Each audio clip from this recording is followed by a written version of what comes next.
Selamat datang good citizen, semoga kabarnya baik ya. Pada kesempatan kali ini, kita akan membahas tentang KD 3.6, yaitu faktor pendorong dan penghambat persatuan dan kesatuan bangsa Indonesia. Namun sebelumnya, kita harus tahu dulu nih, apa sih tujuan pembelajaran kita? Yaitu, siswa diharapkan mampu memahami faktor pendorong dan penghambat persatuan dan kesatuan bangsa Indonesia. Apakah kalian siap memulai pelajaran? Kita hitung mulai dari 3 ya. 3, 2, 1. Baiklah, yang pertama ada faktor pendorong. Nah, faktor pendorong ini perlu dipertahankan secara mutlak loh. Gunanya untuk apa sih? Gunanya untuk memperkuat ketahanan dari negara itu sendiri. Nah, ada banyak nih faktor-faktor yang menjadi pendorong. Mari kita simak ya teman-teman.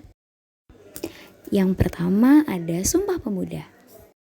Di dalam Sumpah Pemuda ada 3 nilai utama, yaitu satu nusa, satu bangsa, dan satu bahasa. Apa saja sih manfaat nilai-nilai Sumpah Pemuda tersebut? Yang pasti itu bisa menjadi penyemangat bagi bangsa Indonesia. Selain itu bisa mempererat hubungan kekeluargaan, bisa membina kerukunan hidup masyarakat, dan juga menumbuhkan kesadaran terhadap ancaman. Faktor yang kedua adalah Pancasila. Di dalam Pancasila terdapat nilai-nilai yang bersifat universal. Jadi kalau penerapannya baik bisa menjadi faktor pendorong juga loh teman-teman. Nah, coba kita simak ya contoh penerapannya. Dalam suasana pandemi COVID-19, bentuk aktualisasi sila ketiga ini dapat dilakukan dengan mengikuti arahan serta himbauan pemerintah tentang penggunaan APD sebagai upaya persatuan pemerangi COVID-19. Nah, itu dia contohnya. Faktor selanjutnya adalah Bhinneka Tunggal Ika. Apa sih arti Bhinneka Tunggal Ika? Artinya berbeda-beda tetapi tetap satu jua.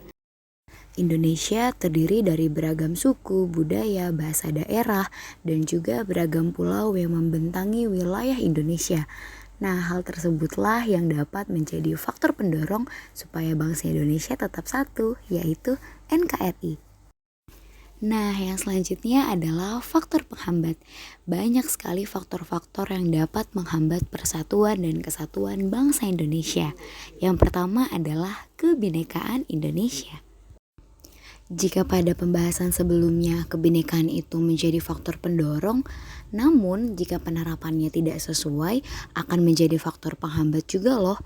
Misalnya nih ya, ada sikap-sikap seperti tidak saling menghargai, tidak saling menghormati, dan kurangnya rasa toleransi, itu juga dapat menghambat dan menjadi masalah bagi persatuan dan kesatuan bangsa Indonesia.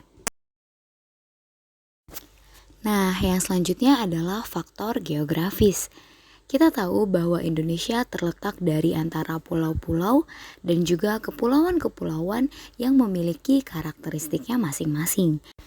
Nah, dari karakteristik yang berbeda-beda, tentu setiap daerah memiliki potensinya yang berbeda-beda pula.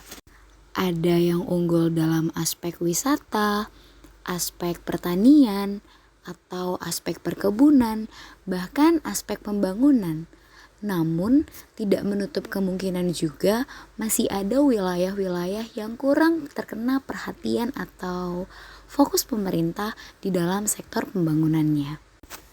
Nah, selain itu, daerah-daerah yang memiliki potensi untuk melepaskan diri dari wilayah Indonesia adalah daerah-daerah perbatasan antara Indonesia dan negara lain. Semakin tingginya tingkat ketimpangan dan ketidakseimbangan antar wilayah, maka itu bisa menjadi faktor yang memperlemah persatuan dan kesatuan bagi bangsa Indonesia. Faktor penghambat yang selanjutnya adalah gejala etnosentrisme. Apa itu etnosentrisme? Nah, etnosentrisme adalah sikap berlebihan terhadap budaya sendiri dan menganggap rendah budaya suku lain. Jika sikap seperti itu terus kita pelihara, lantas bagaimana nasib persatuan dan kesatuan bangsa kita? Nah, faktor penghambat selanjutnya adalah melemahnya nilai budaya. Hal tersebut sebagai dampak dari globalisasi yang terjadi saat ini.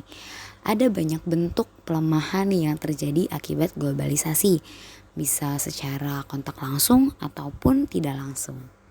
Contoh kontak langsung adalah bertemu dengan turis, kemudian tidak langsung bisa melalui sosial media, film, internet, televisi, dan lain sebagainya.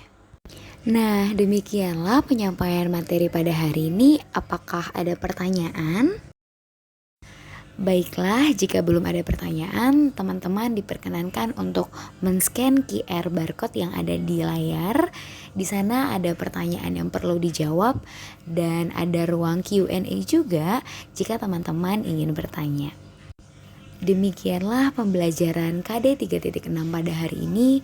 Semoga pengetahuan dan ilmu yang didapat boleh bermanfaat ya bagi teman-teman sekalian. Saya Berliana Dion Permatasari pamit undur diri.